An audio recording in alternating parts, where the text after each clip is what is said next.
یہ سعودیہ کے مسلمان یا ان کے جو پرنس ہیں، دبئی کا پرنس ہیں، یہ جا کے کیا آپ کو لگتا ہے یہ بھی کہیں گے ہاں بھائی مودی نے مسلمانوں پہ ظلم کر دیا؟ انڈیا سے وہ کچھ ہتھیار خریدیں گے. وہاں پہ لٹریسی ریٹ بہت زیادہ ہائی ہے. آپ جس کو بھی دیکھو گے آپ کو ویزے آسانی سے انڈینز کو مل رہے ہیں، ہمیں نہیں مل رہے. جو پاکستانی عوام آتی ہے وہاں آ کے بھیک مانگتی ہے. یہ بھی ایک ریزن ہے. یہاں پہ مطلب ایک کرسچین کنٹری ہے، وہاں پہ آپ شریعہ لاء کیسے لگا سکتے ہیں؟ سر یہ بھی تو دیکھیں وہ اور کریں کیا، تفریح کے آپ نے کوئی مواقع نہیں رکھے. آپ کمپیریزن کرتے ہیں انڈیا سے، اپنا مقابلہ کرتے ہیں. وہاں پہ تو سر مجھے یہ بتائیں، پاکستان میں تو کوئی سلیو لیس پہنی ہوئی لڑکی بھی جو اگر باہر نکل جائے تو اس کا جو حال ہوتا ہے وہ یہ بھی نہیں کر سکتی. آپ انڈیا کا مقابلہ کرتے ہیں، وہاں کی فلم انڈسٹری دیکھیں کتنی فلرش کری ہے. وہاں پہ عام جب آپ دیکھتے ہیں خواتین کو، مہیلاؤں کو، لڑکیوں کو، وہ جیسا ڈریس پہن کر چلتی ہیں اور کوئی ان کی طرف دیکھتا تک نہیں. آپ تو وہاں پر سوچ بھی نہیں سکتے وہ پہننا. پھر آپ کس چیز کا مقابلہ کرتے ہیں سر؟ یہ بھی تو ہے نا ایک بات. میں وہاں پہ 2023 2024 میں 2 دفعہ جا چکا ہوں، اور 3 مہینے، پہلی دفعہ 3 مہینے تقریباً لاسٹ ٹائم. میں نے چھوٹے شہروں میں دیکھا ہے لڑکیاں لیٹ رات کے 2 بجے اپنا کہیں کام کر کے واپس گھر جا رہی ہیں. یہ آئی ٹی انڈسٹری میں نا وہ ہوتا ہے کہ جی ٹائمنگ کا ہوتا ہے، تو وہ جا رہی ہوتی ہیں، کوئی تنگ نہیں کرتا. سلیو لیس بھی وہاں پہ چلتا ہے، لڑکیوں نے وہ شارٹس بھی پہنی ہوتی ہیں، اور وہ سوسائٹی میں پھر رہی ہوتی ہیں. عام تو کوئی تنگ نہیں کرتا. ایسے ہی تو ابھی اس وقت جو دبئی کے کراؤن پرنس ہیں شیخ حمدان، ہی ارائیوز ان انڈیا، اور ان کا یہ بہت ہی سگنیفیکنٹ وزٹ کہا جا رہا ہے. اور ان کے لیے مودی صاحب نے ایک ورکنگ لنچ رکھا ہے، اور کہہ رہے ہیں کہ ڈیفنس سے لے کر اکانومی جو ہے اس تک ایگریمنٹس ہونے جا رہے ہیں. کہہ رہے ہیں کہ ان کو گرینڈ ویلکم بھی کیا گیا ہے. مودی صاحب کا ان کے ساتھ بڑا پرسنل ایک ملاقات ہے، پھر ورکنگ ان کے ساتھ لنچ ڈنر، پھر ان کی ڈاکٹر جے شنکر کے ساتھ ملاقات ہے، راج ناتھ سنگھ کے ساتھ ان کی ملاقات ہے. دیکھیں یو اے ای اور اسرائیل کا لنک جو ہے وہ ایک خاص طور پہ ایگزسٹ کرتا ہے. ہاں اور you know under Modi India is very pro Israel and pro Netanyahu. جی تو ہو سکتا ہے اس اینگل سے بھی کوئی ایک نئی اسٹریٹجی بن رہی ہو. Defence of who against whom, یہ والی بات ہے نا. So that's interesting. جیسے میں اوکے نے کہا یو اے ای ریکگنائزز اسرائیل، اور وہاں پہ ان کے ایک ربائی کو مار دیا تھا انہوں نے، تو جن لوگوں نے کیا تھا ان کو بڑی سزا بھی ملی ہے as far as I understand. تو اب اگر یہ ایک اس قسم کا لنک بن رہا ہے، ہو سکتا ہے اسرائیل، یو اے ای اور انڈیا کا بن رہا ہو، لیکن ان کے پیچھے تو پھر یونائٹڈ اسٹیٹس آف امریکہ ہی ہوگا نا. جی so this needs to be studied further کہ یہ ڈیفینس اگر کوآپریشن ہوگی تو کسی کے خلاف ہوگی، یا انڈیا سپلائی کرے گا یو اے ای کی آرمامنٹ، اس قسم کی چیزیں. انڈیا سے وہ کچھ ہتھیار خریدیں گے، اکوپمنٹ خریدیں گے، لیکن اتنا اوپنلی کوئی ایک ڈیفینس پیکٹ، انڈیا تو ویسے ڈیفینس پیکٹ اوپنلی بناتا بھی نہیں ہے. سر سری لنکا کے ساتھ اب ہوا ہے سر ڈاکٹر صاحب for the very first time. ہاں سری لنکا کے ساتھ بڑی ڈیفینس کی ابھی. جی انٹرسٹنگ ان کے ساتھ ہو گیا ہے.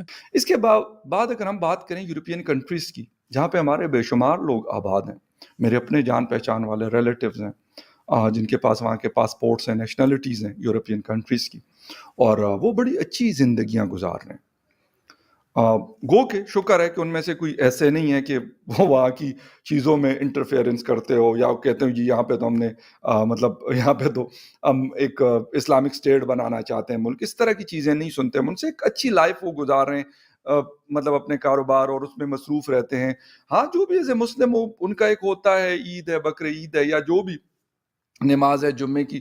تو میرا خود جانا ہوا تو وہاں پہ کوپن ہیگن کی ایک مسجد میں وہ مجھے لے کے گئے تھے. جمعے کا دن تھا مجھے یاد ہے، اور بڑی پیاری مطلب بڑی خوبصورت اچھی مسجد وہاں پہ بنی ہوئی تھی، بڑی اچھے طریقے سے، اور کافی لوگ تھے.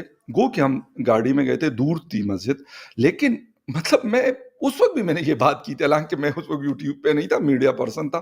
میں نے اپنے شوز میں یہ بات کی کہ یار جو لوگ کہتے ہیں کہ ہمیں یہ نہیں کرنے دیتے، وہ نہیں کرتے، جمعہ وہاں پہ پراپر طریقے سے اچھے خاصے مطلب لوگ آئے ہوئے تھے، اس میں انہوں نے جمعہ پڑھا، کسی کو تو کسی نے روکا نہیں کہ آپ نے جمعہ یہاں کیوں پڑھا یا یہ مسجد یہاں پہ کیوں ہے. یہ میں ڈنمارک کوپن ہیگن کی میں بات بتا رہا ہوں، اور وہ ایکسپیرینس بتا رہا ہوں جو پرسنلی میں خود گیا ہوں، کسی کی سنی سنائی بات آپ کو نہیں بتا رہا.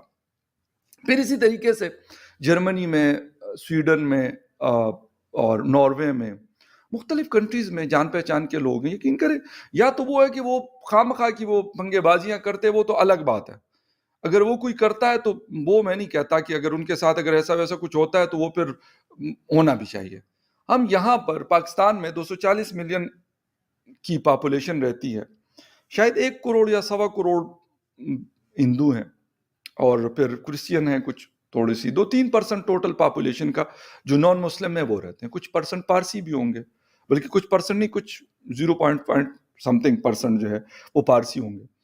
جیوس کا ابھی تک کوئی وہ نہیں ہے، سنا تھا کہ کراچی میں ہے، لیکن ہو سکتے چھپ کے کچھ رہ رہے ہیں، سو مے بی، مطلب آئی ڈونٹ نو دیٹ. حالانکہ ان کا ایک گریو یارڈ بھی کراچی میں ہے جیوس کمیونٹی کا. ہم یہاں پر کیا کرتے ہیں، کیا کیا نعرے لگاتے ہیں، کیا کچھ کرتے ہیں، اور یہ ایک تسلسل کے ساتھ یہ پروسیس چل رہا ہے. لیکن کیا کبھی ہم نے سنا کہ سویڈن میں کسی مسلمان کو وہاں پہ کسی نے ہٹ کر کے یا اس کی جان لے لی گئی؟ میرے کم از کم اس میں نہیں ہے. اگر کوئی ہے تو آپ میرے ساتھ بالکل وہ خبر شیئر کر سکتے ہیں. میں یہ I'm not advocate of the Sweden اور دا فرانس اور جرمنی اور کسی اور، لیکن انہوں نے جو بات کی میں صرف وہ آپ کے ساتھ اگر شیئر کرنا چاہوں، وہ بہت ضروری ہے کہ انہوں نے کیا بات کی. Deputy prime minister of Sweden Ebba Busch کیا لکھتی ہیں؟ Islam needs to adapt the Swedish value, Muslim who do not integrate should leave this country. انہوں نے یہ تو نہیں کہا ہوا کہ آپ یہاں پہ اگر رہ رہے ہیں تو آپ ایز اے مسلم نہ رہیں، ایز اے کرسچین رہیں. ایسی کوئی بات نہیں ہے. انہوں نے بات کی honour killing, clan structures, beheading, the stoning of women in sharia law do not belongs here. اچھا، اگر اس کے اوپر کوئی بات کرتا ہے کہ جی شریعہ لا، مطلب ایک کرسچین کنٹری ہے، وہاں پہ آپ شریعہ لا کیسے لگا سکتے ہیں؟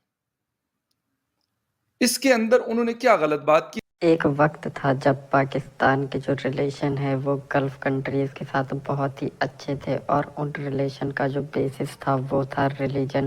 پاکستان کا ایسا ماننا تھا کیونکہ وہ سارے مسلمان ممالک ہیں، اس لیے وہ اس سے اچھے ریلیشن رکھیں گے، اور انڈیا کے ساتھ وہ اچھے ریلیشن نہیں رکھیں گے، جو اسٹریٹجیکلی پاکستان کے لیے ایک بہت ہی اچھی بات تھی. لیکن سمے بدلنے کے ساتھ ہی گلف کنٹریز نے یہ جان لیا کہ بزنس ہی فیوچر ہے، اور جس کنٹری کے ساتھ وہ بزنس کر سکتے ہیں ان کے ساتھ ریلیشن رکھنا ایک فائدے کا سودا ہے. جبکہ پاکستان اپنی پرانی جو مانسکتا ہے اس سے باہر ہی نہیں آ پایا، اور اسی کا ہر جانا وہ ابھی تک بھگت رہا ہے. پاکستان کا جو اکنامی ہے وہ پوری طرح سے تباہ اور برباد ہو چکا ہے، جبکہ دوسری طرف انڈین اکانومی فلرش کر رہی ہے، اور جو گلف ممالک ہے وہ بھارت کے ساتھ اچھے ریلیشن رکھنا چاہتے ہیں. حال ہی میں دبئی کے جو کراؤن پرنس ہیں وہ بھارت آئے، اور اس سے پتہ چلتا ہے کہ گلف کنٹریز کے ریلیشن بھارت کے ساتھ کتنے اچھے ہیں، جبکہ وہ پاکستان نہیں گئے.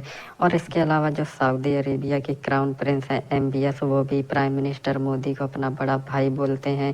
اور اس کے علاوہ جو کنگ ہیں دبئی کے، ان کے بھی بہت ہی اچھے ریلیشن ہیں پرائم منسٹر مودی کے ساتھ.